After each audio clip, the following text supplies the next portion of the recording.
ఇంకొక విషయం కూడా సందర్భంగా ఏంటంటే వెంకటేశ్వర గురూజీ గారికి డాక్టరేటు ఆచార్య నాగార్జున యూనివర్సిటీలో ప్రదానం చేశారు. అందుకు ప్రదానం చేసేందుకు మేము అంత మా టీం గురువు గారితో పాటు వెళ్ళాం. అప్పుడు ఒక యోగాతో కలిసి మీ సేవా కేంద్రం ఉంది అంటున్నారు, పీజీ డిప్లొమా చేయొచ్చు కదా ఎవరన్నా ఒకరు అని అన్నారు. సరే నా ఆ పేరు ఇచ్చేసి వచ్చేసాను పోయిన సంవత్సరం.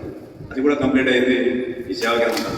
అంటే ఏదో ఒక 5 సంవత్సరాల క్రితం వచ్చినటువంటి నేను మ్యాక్సిమం ఎప్పుడు కూడా సెలవు పెట్టకుండా నిత్యం గురువుగారితో అనుసరిస్తూ వచ్చాను.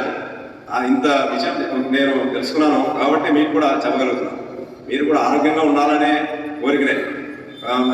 వెంకటేశ్వర గురూజీ గారు ఒకే మాట చెప్పేవాడు, స్వామి నేను ఆరోగ్యం పొందాను కాబట్టి ప్రజలకు నేను మా గురువు గారి ఆదేశం ప్రకారం ఉచితంగా యోగ శిక్షణ ఇచ్చాను.